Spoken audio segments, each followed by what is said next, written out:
As the world grows quiet and the stars begin to whisper, close your eyes and let your thoughts float away.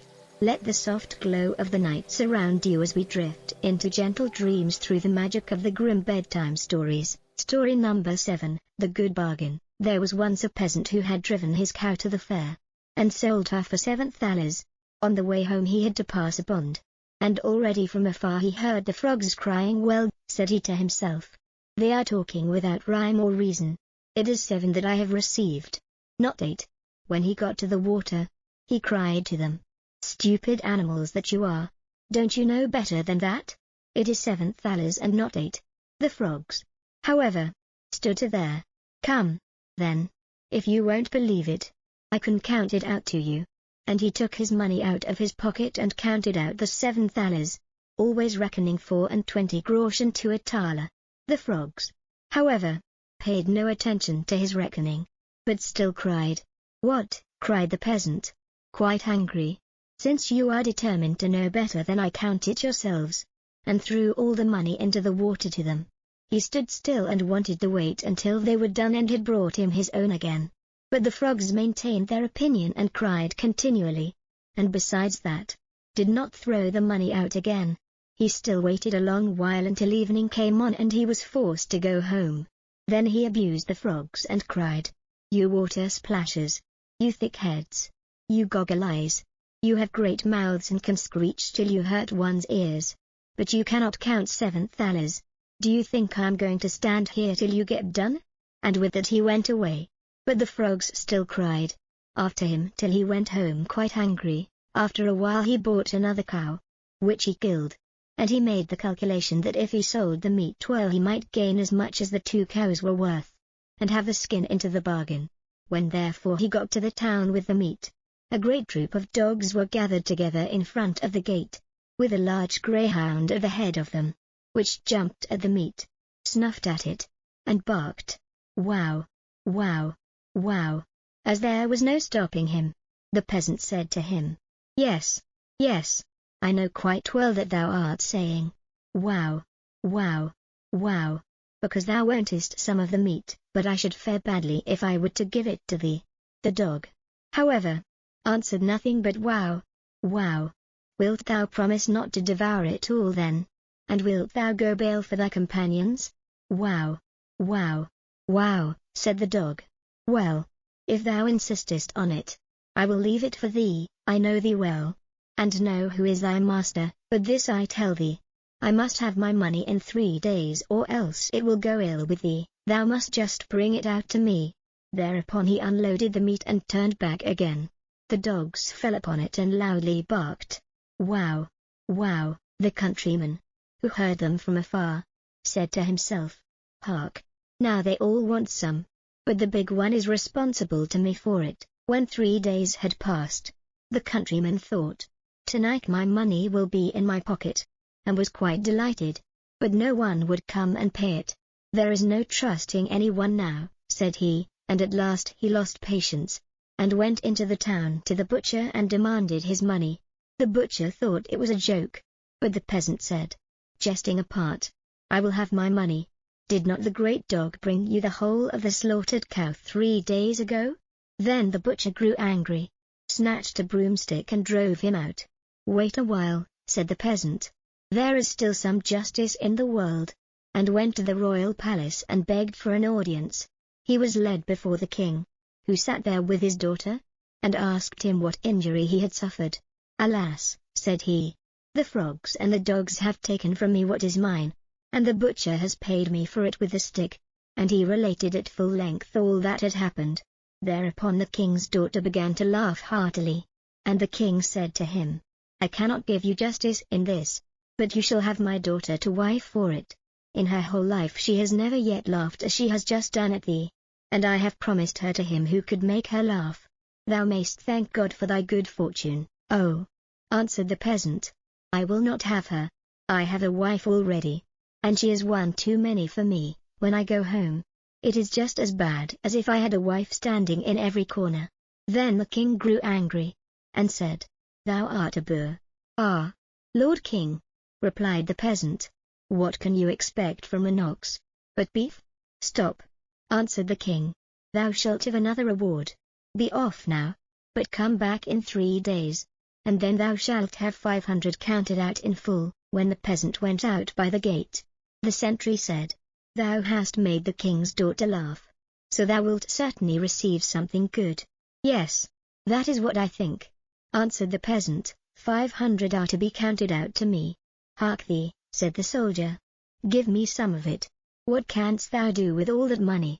"As it is thou," said the peasant, "thou shalt have 200. Present thyself in 3 days' time before the king, and let it be paid to thee."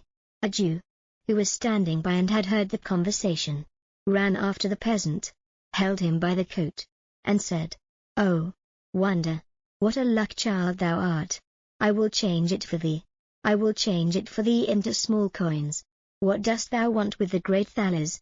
"Jew," said the countryman, 300 canst thou still have. Give it to me at once in coin. In 3 days from this, thou wilt be paid for it by the king." The Jew was delighted with the profit, and brought the sum in bad groschen, 3 of which were worth 2 good ones. After 3 days had passed, according to the king's command, the peasant went before the king. "Pull his coat off," said the latter, "and he shall have his 500. "Ah," said the peasant, "they no longer belong to me. I presented 200 of them to the sentinel, and 300 the Jew has changed for me, so by right nothing at all belongs to me." In the meantime the soldier and the Jew entered and claimed what they had gained from the peasant, and they received the blows strictly counted out. The soldier bore it patiently and knew already how it tasted, but the Jew said sorrowfully, "Alas, alas, are these the heavy thalers?" The king could not help laughing at the peasant, and as all his anger was gone, he said, "As thou hast already lost thy reward before it fell to thy lot, I will give thee something in the place of it. Go into my treasure chamber and get some money for thyself, as much as thou wilt." The peasant did not need to be told twice, and stuffed into his big pockets whatsoever would go in. Afterwards he went to an inn and counted out his money. The Jew had crept after him and heard how he muttered to himself, "That rogue of a king has cheated me after all. Why could he not have given me the money himself? And then I should have known what I had. How can I tell now if what I have had the luck to put in my pockets is right or not?" "Good heavens," said the Jew to himself, "that man is speaking disrespectfully of our lord the king. I will run and inform, and then I shall get a reward, and he will be punished as well." When the king heard of the peasant's words he fell into a passion, and commanded the Jew to go and bring the offender to him. The Jew ran to the peasant. "You are to go at once to the lord king in the very clothes you have on." "I know what's right better than that," answered the peasant. "I shall have a new coat made first."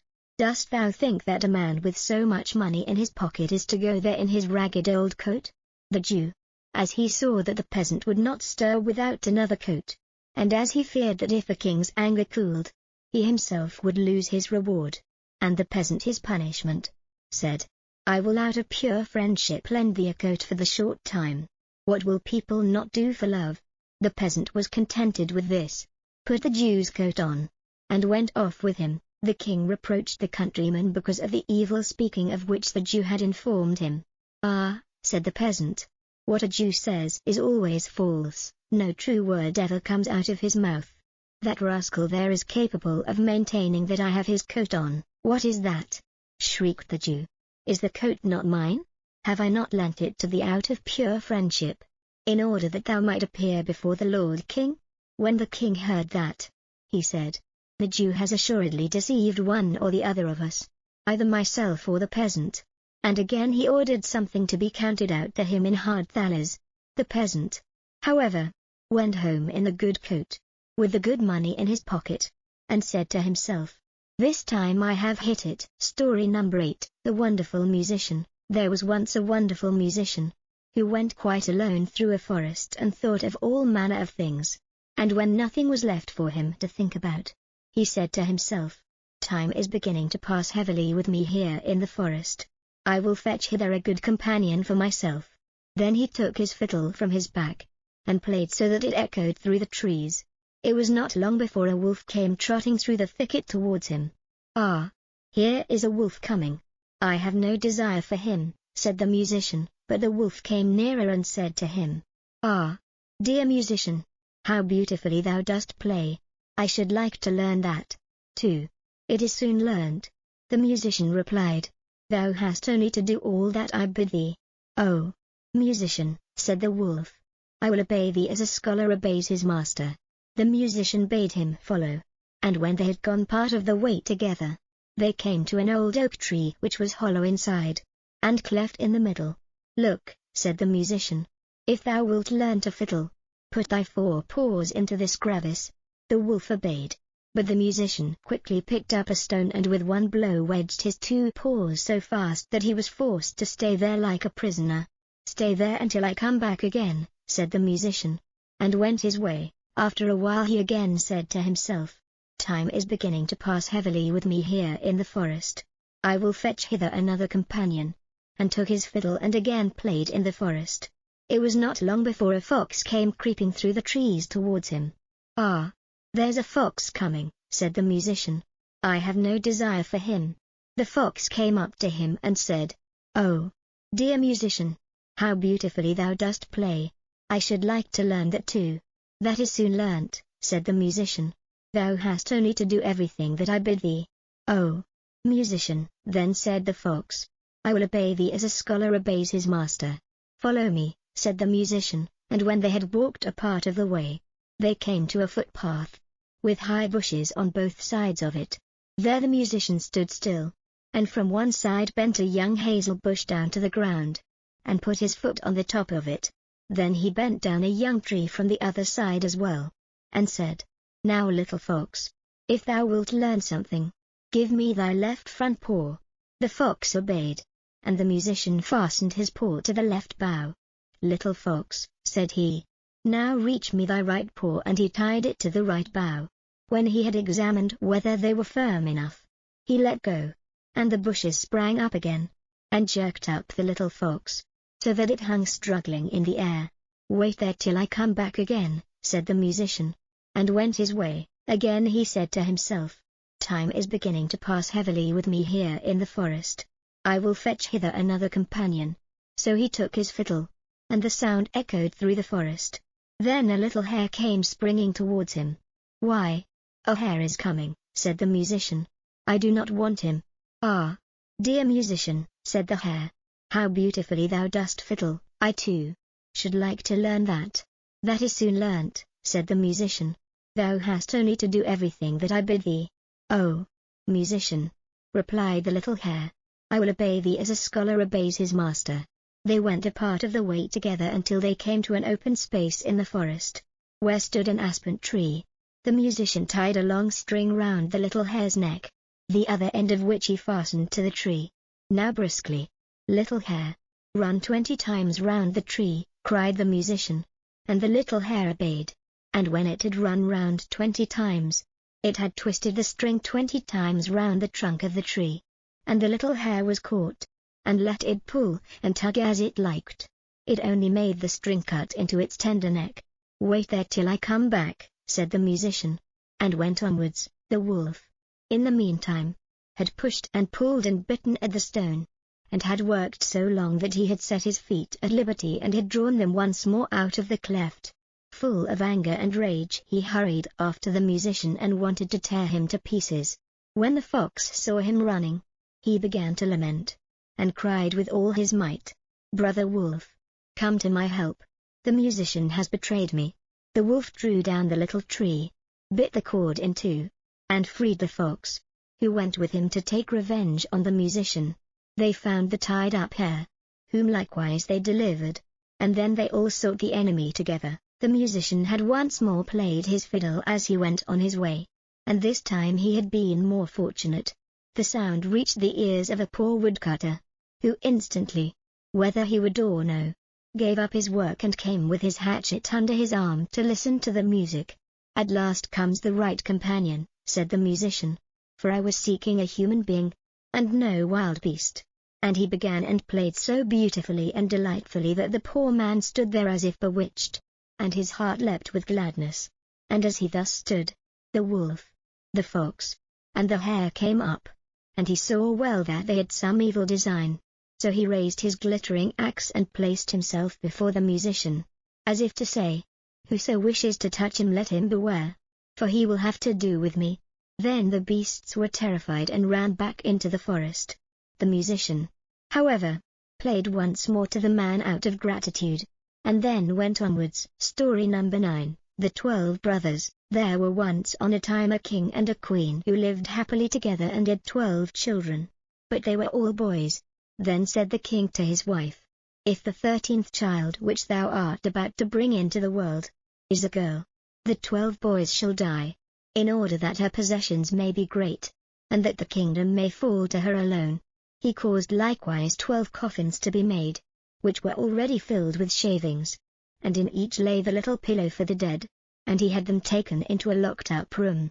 And then he gave the queen the key of it, and bade her not to speak of this to anyone. The mother, however, now sat and lamented all day long, until the youngest son, who was always with her, and whom she had named Benjamin, from the Bible, said to her, "Dear mother, why art thou so sad, dearest child?" She answered, "I may not tell thee." But he let her have no rest until she went and unlocked the room, and showed him the 12 coffins ready filled with shavings. Then she said, "My dearest Benjamin, thy father has had these coffins made for thee and for thy 11 brothers. For if I bring a little girl into the world, you are all to be killed and buried in them." And as she wept while she was saying this, the son comforted her and said, "Weep not, dear mother, we will save ourselves, and go hence." But she said, "Go forth into the forest with thy 11 brothers, and let one sit constantly on the highest tree which can be found, and keep watch, looking towards the tower here in the castle. If I give birth to a little son, I will put up a white flag, and then you may venture to come back. But if I bear a daughter, I will hoist a red flag, and then fly hence as quickly as you are able. And may the good God protect you. And every night I will rise up and pray for you, in winter that you may be able to warm yourself at a fire, and in summer that you may not faint away in the heat." After she had blessed her sons therefore, they went forth into the forest. They each kept watch in turn, and sat on the highest oak and looked towards the tower. When 11 days had passed and the turn came to Benjamin, he saw that a flag was being raised. It was, however, not the white, but the blood-red flag which announced that they were all to die. When the brothers heard that, they were very angry and said, "Are we all to suffer death for the sake of a girl? We swear that we will avenge ourselves. Wheresoever we find a girl, her red blood shall flow." Thereupon they went deeper into the forest, and in the midst of it, where it was the darkest, they found a little bewitched hut, which was standing empty. Then said they, "Here we will dwell, and thou Benjamin, who art the youngest and weakest, thou shalt stay at home and keep house. We others will go out and get food." Then they went into the forest and shot hares, wild deer, birds and pigeons, and whatsoever there was to eat. This they took to Benjamin, who had to dress it for them in order that they might appease their hunger. They lived together 10 years in the little hut, and the time did not appear long to them. The little daughter which their mother the queen had given birth to, was now grown up. She was good of heart, and fair of face, and had a golden star on her forehead. Once, when it was the great washing, she saw 12 men's shirts among the things, and asked her mother, "To whom do these 12 shirts belong? For they are far too small for father." Then the queen answered with a heavy heart, "Dear child, these belong to thy 12 brothers." Said the maiden, "Where are my 12 brothers? I have never yet heard of them." She replied, "God knows where they are. They are wandering about the world." Then she took the maiden and opened the chamber for her, and showed her the 12 coffins with the shavings, and pillows for the head. "These coffins," said she, "were destined for thy brothers, but they went away secretly before thou wert born." And she related to her how everything had happened. Then said the maiden, "Dear mother, weep not.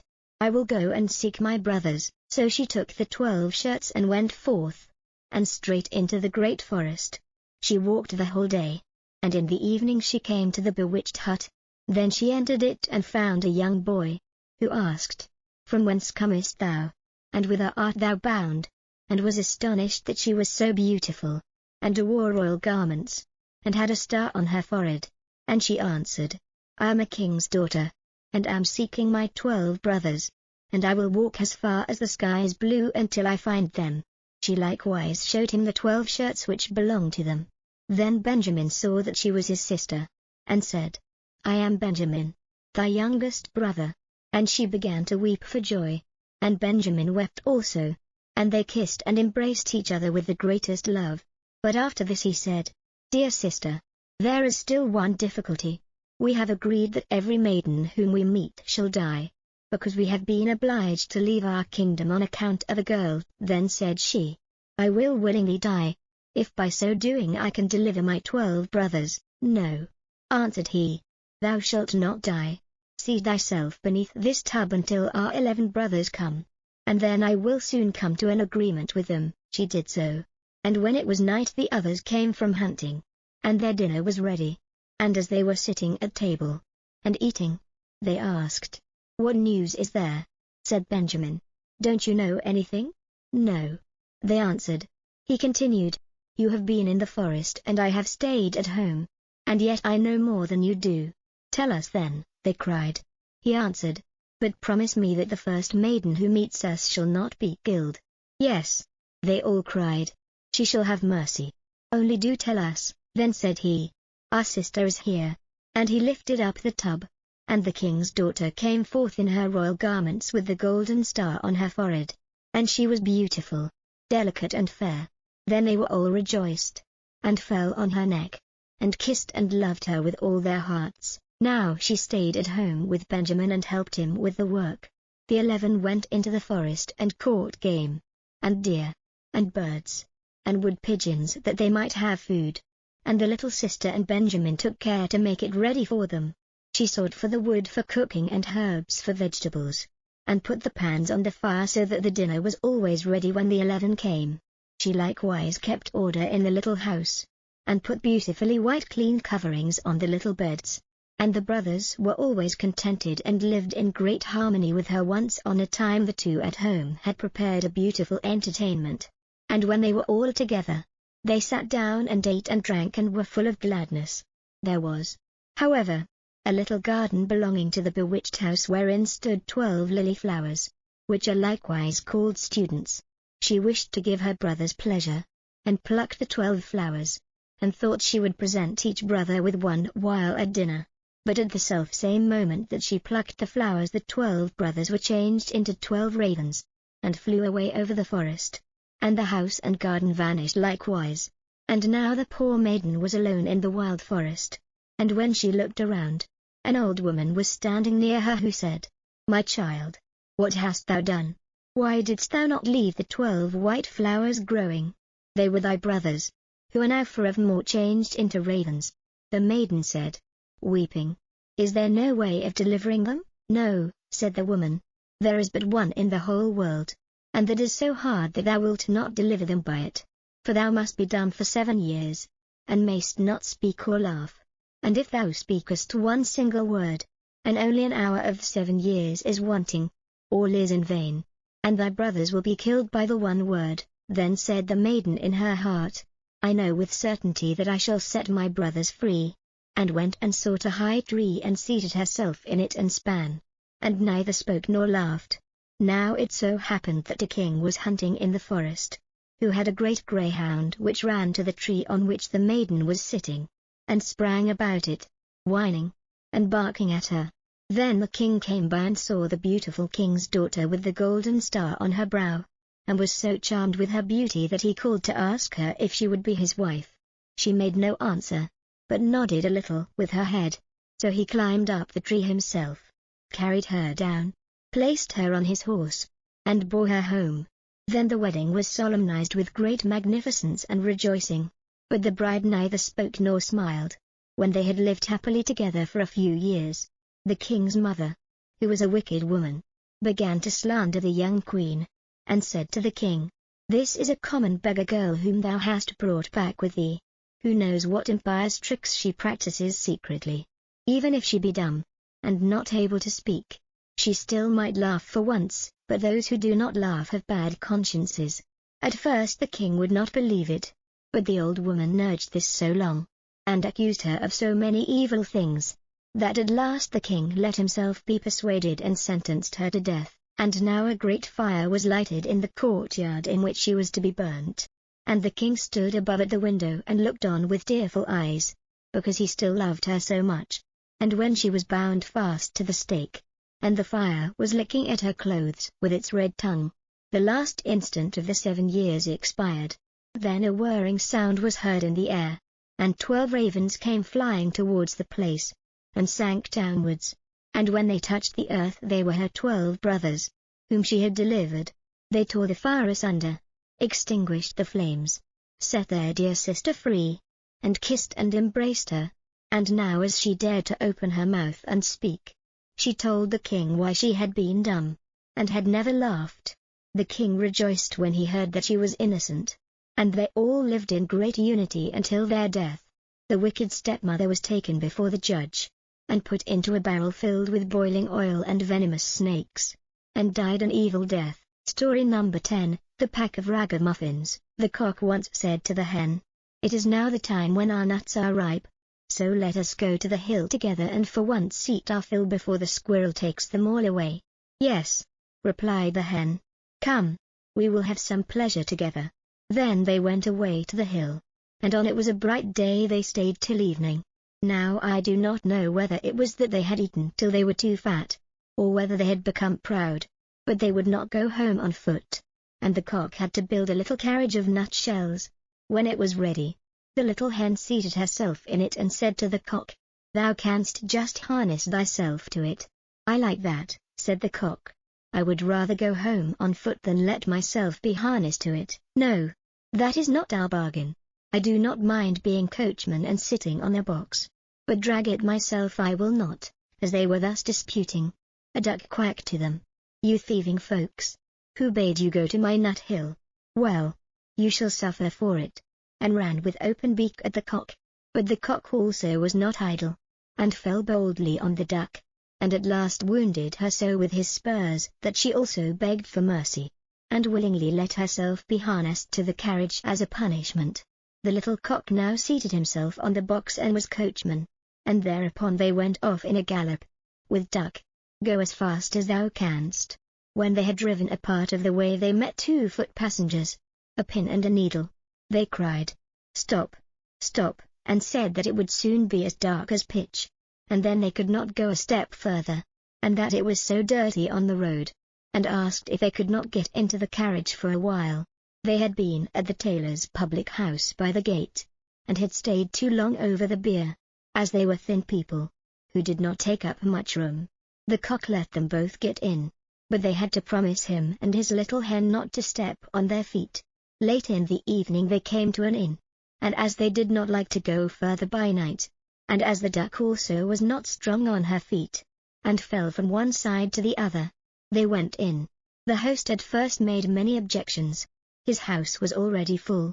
Besides, he thought they could not be very distinguished persons, but at last, as they made pleasant speeches, and told him that he should have the egg which the little hen has laid on the way, and should likewise keep the duck, which laid one every day, he at length said that they might stay the night.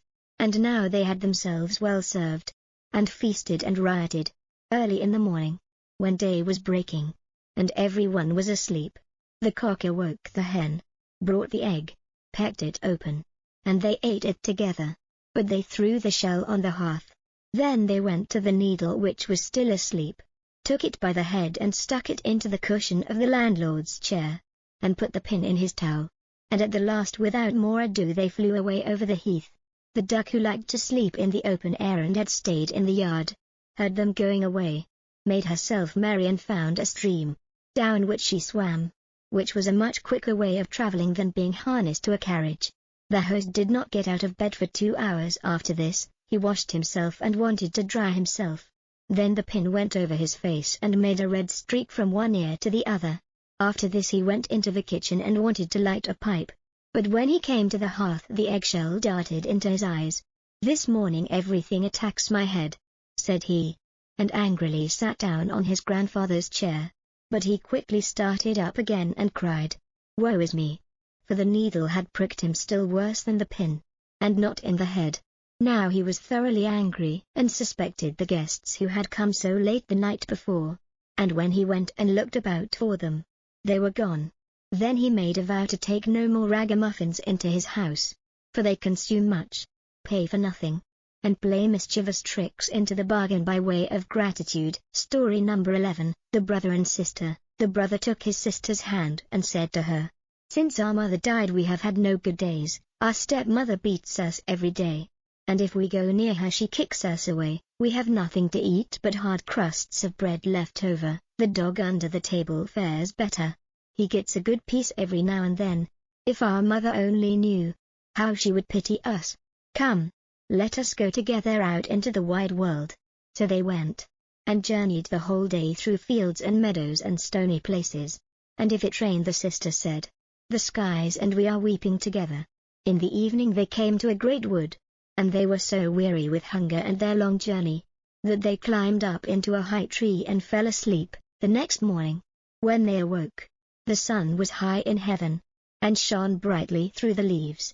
Then said the brother, "Sister, I am thirsty. If I only knew where to find a brook, that I might go and drink. I almost think that I hear one rushing." So the brother got down and led his sister by the hand, and they went to seek the brook. But their wicked stepmother was a witch, and had known quite well that the two children had run away, and had sneaked after them, as only witches can, and had laid a spell on all the brooks in the forest. So when they found a little stream flowing smoothly over its pebbles, the brother was going to drink of it, but the sister heard how it said in its rushing, "He a tiger will be who drinks of me. Who drinks of me a tiger will be." Then the sister cried, "Pray, dear brother, do not drink, or you will become a wild beast, and will tear me in pieces." So the brother refrained from drinking, though his thirst was great, and he said he would wait till he came to the next brook. When they came to a second brook, the sister heard it say, "He a wolf will be who drinks of me.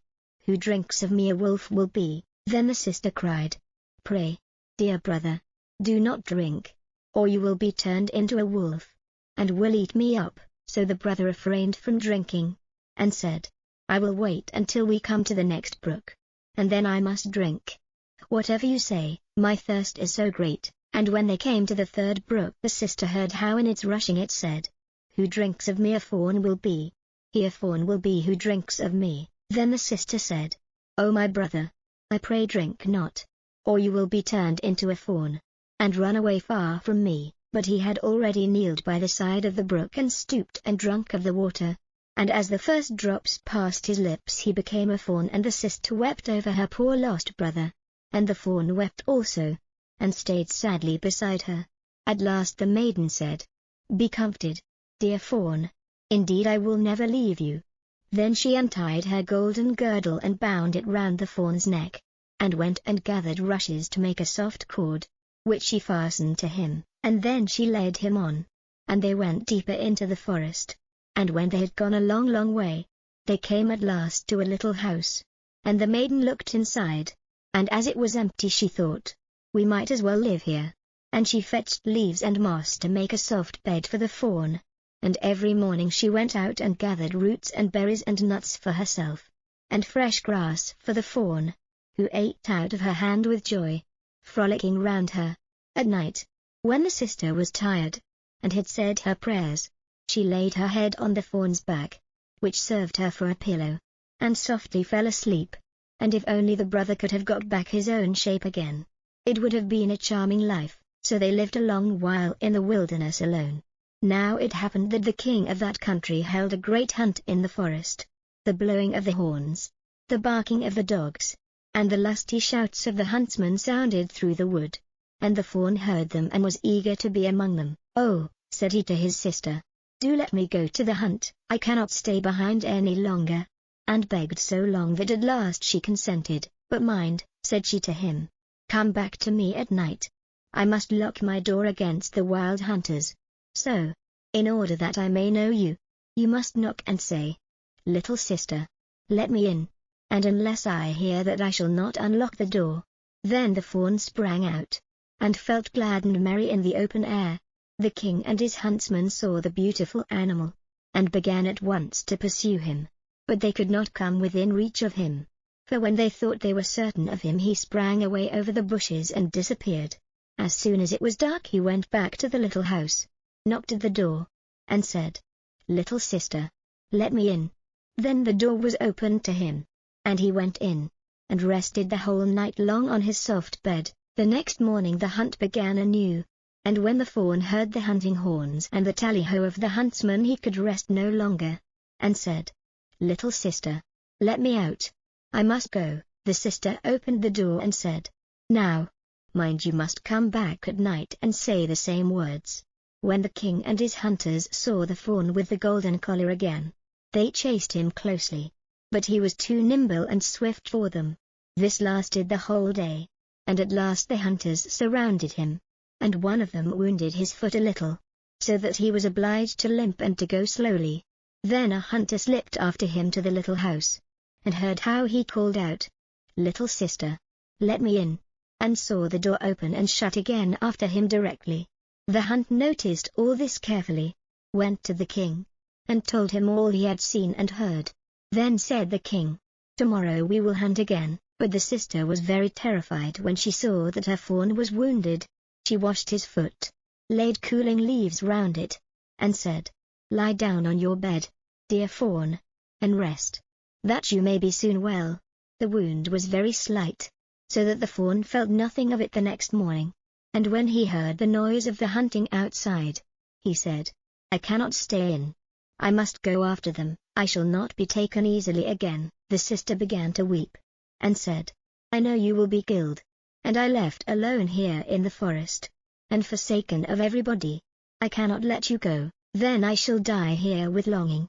Answered the fawn, "When I hear the sound of the horn I feel as if I should leap out of my skin." Then the sister, seeing there was no help for it, unlocked the door with a heavy heart, and the fawn bounded away into the forest, well and merry. When the king saw him, he said to his hunters, "Now, follow him up all day long till the night comes, and see that you do him no hurt." So as soon as the sun had gone down, the king said to the huntsman, "Now, come and show me the little house in the wood." And when he got to the door he knocked at it, and cried, "Little sister, let me in." Then the door opened, and the king went in, and there stood a maiden more beautiful than any he had seen before. The maiden shrieked out when she saw, instead of the fawn, a man standing there with a gold crown on his head. But the king looked kindly on her, took her by the hand, and said, "Will you go with me to my castle, and be my dear wife?" "Oh yes," answered the maiden, "but the fawn must come too. I could not leave him." And the king said, "He shall remain with you as long as you live, and shall lack nothing." Then the fawn came bounding in, and the sister tied the cord of rushes to him, and led him by her own hand out of the little house. The king put the beautiful maiden on his horse, and carried her to his castle, where the wedding was held with great pomp. So she became Lady Queen, and they lived together happily for a long while. The fawn was well tended and cherished, and he gamboled about the castle garden. Now the wicked stepmother, whose fault it was that the children were driven out into the world, never dreamed but that the sister had been eaten up by wild beasts in the forest, and that the brother, in the likeness of a fawn, had been slain by the hunters. But when she heard that they were so happy, and that things had gone so well with them, jealousy and envy arose in her heart, and left her no peace, and her chief thought was how to bring misfortune upon them. Her own daughter, who was as ugly as sin, and had only one eye, complained to her, and said, "I never had the chance of being a queen." "Never mind," said the old woman, "to satisfy her, when the time comes, I shall be at hand." After a while the queen brought a beautiful baby boy into the world, and that day the king was out hunting.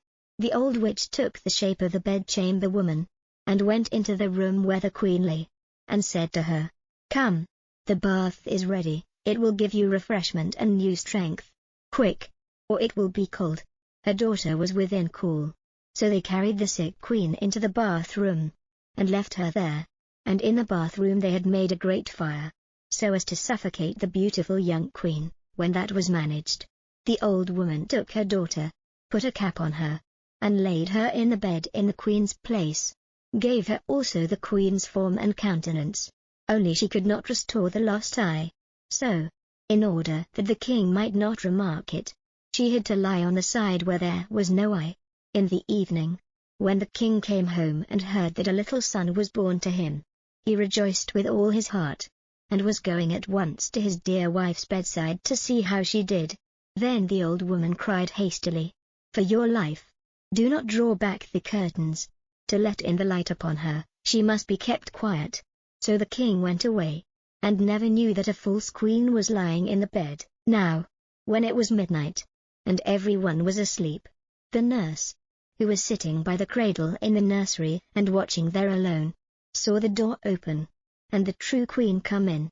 She took the child out of the cradle, laid it in her bosom, and fed it.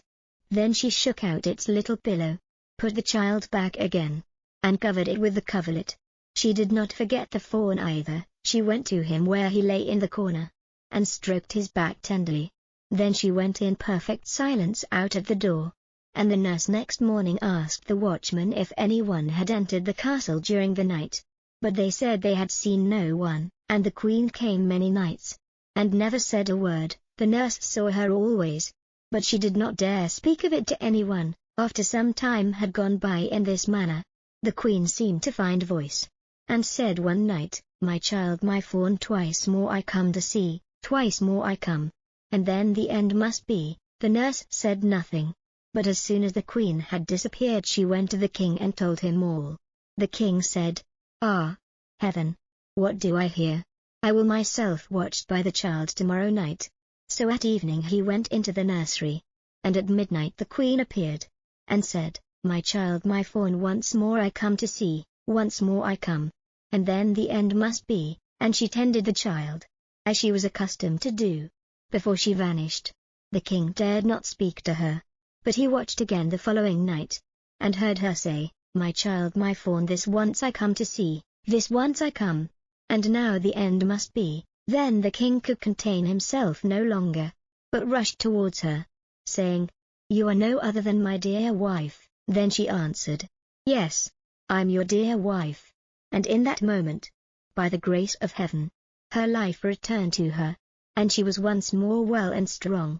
Then she told the king the snare that the wicked witch and her daughter had laid for her. The king had them both brought to judgment, and sentence was passed upon them. The daughter was sent away into the wood, where she was devoured by the wild beasts, and the witch was burned, and ended miserably. And as soon as her body was in ashes the spell was removed from the fawn, and he took human shape again, and then the sister and brother lived happily together until the end. Story number 12, Rapunzel. There once lived a man and his wife, who had long wished for a child, but in vain. Now there was at the back of their house a little window which overlooked a beautiful garden full of the finest vegetables and flowers, but there was a high wall all round it, and no one ventured into it, for it belonged to a witch of great might, and of whom all the world was afraid. One day that the wife was standing at the window, and looking into the garden, she saw a bed filled with the finest rampion, and it looked so fresh and green that she began to wish for some, and at length she longed for it greatly. This went on for days, and as she knew she could not get the rampion, she pined away, and grew pale and miserable.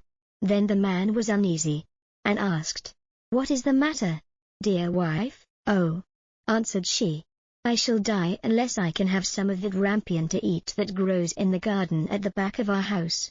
The man, who loved her very much, thought to himself, "Rather than lose my wife I will get some rampion, cost what it will." So in the twilight he climbed over the wall into the witch's garden, plucked hastily a handful of rampion and brought it to his wife. She made a salad of it at once, and ate of it to her heart's content, but she liked it so much, and it tasted so good, that the next day she longed for it thrice as much as she had done before. If she was to have any rest the man must climb over the wall once more. So he went in the twilight again, and as he was climbing back, he saw, all at once, the witch standing before him, and was terribly frightened, as she cried, with angry eyes, "How dare you climb over into my garden like a thief, and steal my rampion? It shall be the worse for you." "Oh," answered he, "be merciful rather than just. I have only done it through necessity, for my wife saw your rampion out of the window, and became possessed with so great a longing that she would have died if she could not have had some to eat. Then the witch said, "If it is all as you say, you may have as much rampion as you like. On one condition, the child that will come into the world must be given to me. It shall go well with the child, and I will care for it like a mother." In his distress of mind the man promised everything, and when the time came when the child was born, the witch appeared, and, giving the child the name of Rapunzel, which is the same as rampion, she took it away with her. Rapunzel was the most beautiful child in the world. When she was 12 years old, the witch shut her up in a tower in the midst of a wood, and it had neither steps nor door, only a small window above. When the witch wished to be let in, she would stand below and would cry, "Rapunzel, Rapunzel, let down your hair." Rapunzel had beautiful long hair that shone like gold. When she heard the voice of the witch, she would undo the fastening of the upper window, unbind the plaits of her hair, and let it down 20 ells below, and the witch would climb up by it. After they had lived thus a few years, it happened that as the king's son was riding through the wood, he came to the tower, and as he drew near he heard a voice singing so sweetly that he stood still and listened. It was Rapunzel in her loneliness trying to pass away the time with sweet songs. The king's son wished to go in to her, and sought to find a door in the tower, but there was none. So he rode home, but the song had entered into his heart, and every day he went into the wood and listened to it. Once, as he was standing there under a tree, he saw the witch come up, and listened while she called out, "Oh Rapunzel, Rapunzel, let down your hair." Then he saw how Rapunzel let down her long tresses, and how the witch climbed up by it and went into her. And he said to himself, "Since that is the ladder, I will climb it, and seek my fortune." And the next day, as soon as it began to grow dusk, he went to the tower and cried, "Oh Rapunzel, Rapunzel, let down your hair." And she let down her hair, and the king's son climbed up by it. Rapunzel was greatly terrified when she saw that a man had come into her, for she had never seen one before. But the king's son began speaking so kindly to her, and told how her singing had entered into his heart, so that he could have no peace until he had seen her herself. Then Rapunzel forgot her terror, and when he asked her to take him for her husband, and she saw that he was young and beautiful, she thought to herself, "I certainly like him much better than old Mother Gothel." And she put her hand into his hand. She said, "I would willingly go with thee, but I do not know how I shall get out. When thou comest, bring each time a silken rope, and I will make a ladder, and when it is quite ready I will get down by it out of the tower, and thou shalt take me away on thy horse." They agreed that he should come to her every evening, as the old woman came in the daytime. So the witch knew nothing of all this until once Rapunzel said to her unwittingly, "Mother Gothel, how is it that you climb up here so slowly, and the king's son is with me in a moment?" "O wicked child," cried the witch, "what is this I hear? I thought I had hidden thee from all the world, and thou hast betrayed me." In her anger she seized Rapunzel by her beautiful hair, struck her several times with her left hand, and then grasping a pair of shears in the right, snip, snap, the beautiful locks lay on the ground. And she was so hard-hearted that she took Rapunzel and put her in a waste and desert place, where she lived in great woe and misery. The same day on which she took Rapunzel away, she went back to the tower in the evening and made fast the severed locks of hair to the window hasp. And the king's son came and cried, "Rapunzel, Rapunzel, let down your hair." Then she let the hair down, and the king's son climbed up. But instead of his dearest Rapunzel he found the witch looking at him with wicked glittering eyes. "Aha!" cried she, mocking him. "You came for your darling, but the sweet bird sits no longer in the nest, and sings no more. The cat has got her, and will scratch out your eyes as well. Rapunzel is lost to you, you will see her no more." The king's son was beside himself with grief, and in his agony he sprang from the tower. He escaped with life, but the thorns on which he fell put out his eyes. Then he wandered blind through the wood, eating nothing but roots and berries, and doing nothing but lament and weep for the loss of his dearest wife. So he wandered several years in misery until at last he came to the desert place where Rapunzel lived with her twin children that she had borne, a boy and a girl. At first he heard a voice that he thought he knew, and when he reached the place from which it seemed to come, Rapunzel knew him, and fell on his neck and wept. And when her tears touched his eyes they became clear again, and he could see with them as well as ever. Then he took her to his kingdom, where he was received with great joy, and there they lived long and happily. Story number 13, The Three Little Men in the Wood. There was once a man, whose wife was dead, and a woman, whose husband was dead, and the man had a daughter, and so had the woman. The girls were acquainted with each other, and used to play together sometimes in the woman's house. So the woman said to the man's daughter, "Listen to me. Tell your father that I will marry him, and then you shall have milk to wash in every morning and wine to drink, and my daughter shall have water to wash in and water to drink." The girl went home and told her father what the woman had said. The man said, "What shall I do? Marriage is a joy, and also a torment." At last, as he could come to no conclusion, he took off his boot, and said to his daughter, "Take this boot. It is a hole in the sole, go up with it into the loft. Hang it on the big nail and pour water in it. If it holds water, I will once more take to me a wife. If it lets out the water, so will I not." The girl did as she was told, but the water held the hole together, and the boot was full up to the top. So she went and told her father how it was, and he went up to see with his own eyes, and as there was no mistake about it, he went to the widow and courted her, and then they had the wedding. The next morning, when the two girls awoke, there stood by the bedside of the man's daughter milk to wash in and wine to drink, and by the bedside of the woman's daughter there stood water to wash in and water to drink. On the second morning there stood water to wash in and water to drink for both of them alike. On the third morning there stood water to wash in and water to drink for the man's daughter, and milk to wash in and wine to drink for the woman's daughter, and so it remained ever after.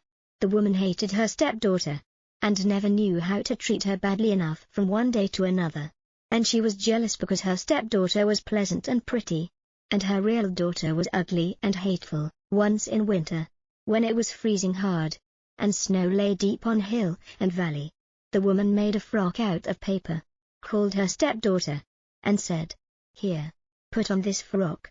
Go out into the wood and fetch me a basket of strawberries. I have a great wish for some." "Oh dear," said the girl, "there are no strawberries to be found in winter. The ground is frozen, and the snow covers everything.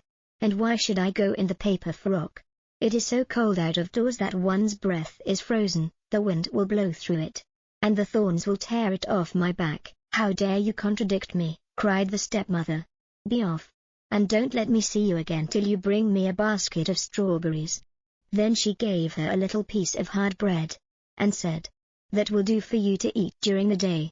And she thought to herself, "She is sure to be frozen or starve to death out of doors, and I shall never set eyes on her again." So the girl went obediently, put on the paper frock, and started out with the basket.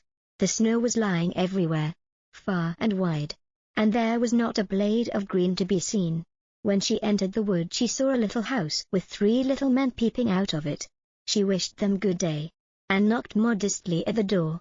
They called her in, and she came into the room and sat down by the side of the oven to warm herself and eat her breakfast. The little men said, "Give us some of it." "Willingly," answered she, breaking her little piece of bread in two, and giving them half. They then said, "What are you doing here in the wood this winter time in your little thin frock?" "Oh," answered she, "I have to get a basket of strawberries, and I must not go home without them." When she had eaten her bread they gave her a broom, and told her to go and sweep the snow away from the back door. When she had gone outside to do it the little men talked among themselves about what they should do for her, as she was so good and pretty, and had shared her bread with them. Then the first one said, "She shall grow prettier every day." The second said, "Each time she speaks a piece of gold shall fall from her mouth." The third said, "A king shall come and take her for his wife." In the meanwhile the girl was doing as the little men had told her, and had cleared the snow from the back of the little house. And what do you suppose she found? Fine ripe strawberries, showing dark red against the snow. Then she joyfully filled her little basket full, thanked the little men, shook hands with them all, and ran home in haste to bring her stepmother the thing she longed for. As she went in and said, "Good evening," a piece of gold fell from her mouth at once. Then she related all that had happened to her in the wood, and at each word that she spoke gold pieces fell out of her mouth, so that soon they were scattered all over the room. Just look at her pride and conceit, cried the stepsister, throwing money about in this way. But in her heart she was jealous because of it, and wanted to go too into the wood to fetch strawberries. But the mother said, "No, my dear little daughter, it is too cold. You will be frozen to death." But she left her no peace. So at last the mother gave in, got her a splendid fur coat to put on, and gave her bread and butter and cakes to eat on the way. The girl went into the wood and walked straight up to the little house. The three little men peeped out again, but she gave them no greeting, and without looking round or taking any notice of them she came stumping into the room, sat herself down by the oven, and began to eat her bread and butter and cakes. "Give us some of that," cried the little men. But she answered, "I've not enough for myself, how can I give away any?" Now when she had done with her eating, they said, "Here is a broom. Go and sweep all clean by the back door." "Oh, go and do it yourselves," answered she, "I am not your housemaid." But when she saw that they were not going to give her anything, she went out to the door. Then the three little men said among themselves, "What shall we do to her? Because she is so unpleasant, and has such a wicked jealous heart, grudging everybody everything." The first said, "She shall grow uglier every day." The second said, "Each time she speaks a toad shall jump out of her mouth at every word." The third said, "She shall die a miserable death." The girl was looking outside for strawberries, but as she found none, she went sulkily home, and directly she opened her mouth to tell her mother what had happened to her in the wood, a toad sprang out of her mouth at each word, so that everyone who came near her was quite disgusted. The stepmother became more and more set against the man's daughter, whose beauty increased day by day, and her only thought was how to do her some injury. So at last she took a kettle, set it on the fire, and scalded some yarn in it. When it was ready she hung it over the poor girl's shoulder, and gave her an axe, and she was to go to the frozen river and break a hole in the ice, and there to rinse the yarn. She obeyed, and went and hewed a hole in the ice, and as she was about it there came by a splendid coach, in which the king sat. The coach stood still, and the king said, "My child, who art thou, and what art thou doing there?" She answered, "I am a poor girl, and am rinsing yarn." Then the king felt pity for her, and as he saw that she was very beautiful, he said, "Will you go with me?" "Oh yes, with all my heart," answered she, and she felt very glad to be out of the way of her mother and sister. So she stepped into the coach and went off with the king, and when they reached his castle the wedding was celebrated with great splendor. As the little men in the wood had foretold, at the end of a year the young queen had a son, and as the stepmother had heard of her great good fortune she came with her daughter to the castle, as if merely to pay the king and queen a visit. One day, when the king had gone out, and when nobody was about, the bad woman took the queen by the head, and her daughter took her by the heels, and dragged her out of bed, and threw her out of the window into a stream that flowed beneath it. Then the old woman put her ugly daughter in the bed, and covered her up to her chin. When the king came back, and wanted to talk to his wife a little, the old woman cried, "Stop, stop, she is sleeping nicely, she must be kept quiet today." The king dreamt of nothing wrong, and came again the next morning, and as he spoke to his wife, and she answered him, there jumped each time out of her mouth a toad instead of the piece of gold as heretofore. Then he asked why that should be, and the old woman said it was because of her great weakness, and that it would pass away. But in the night, the boy who slept in the kitchen saw how something in the likeness of a duck swam up the gutter, and said, "My king, what makest thou? Sleepest thou, or wakest thou?" But there was no answer. Then it said, "What cheer my two guests keep they?" So the kitchen boy answered, "In bed all soundly sleep they." It asked again, "And my little baby, how does he?" And he answered, "He sleeps in his cradle quietly." Then the duck took the shape of the queen and went to the child, and gave him to drink, smoothed his little bed, covered him up again, and then, in the likeness of a duck, swam back down the gutter. In this way she came 2 nights, and on the third she said to the kitchen boy, "Go and tell the king to brandish his sword 3 times over me on the threshold." Then the kitchen boy ran and told the king, and he came with his sword and brandished it 3 times over the duck. And at the third time his wife stood before him living, and hearty, and sound, as she had been before. The king was greatly rejoiced. But he hid the queen in a chamber until the Sunday came when the child was to be baptized. And after the baptism he said, "What does that person deserve who drags another out of bed and throws him in the water?" And the old woman answered, "No better than to be put into a cask with iron nails in it, and to be rolled in it down the hill into the water." Then said the king, "You have spoken your own sentence." And he ordered a cask to be fetched, and the old woman and her daughter were put into it, and the top hammered down, and the cask was rolled down the hill into the river.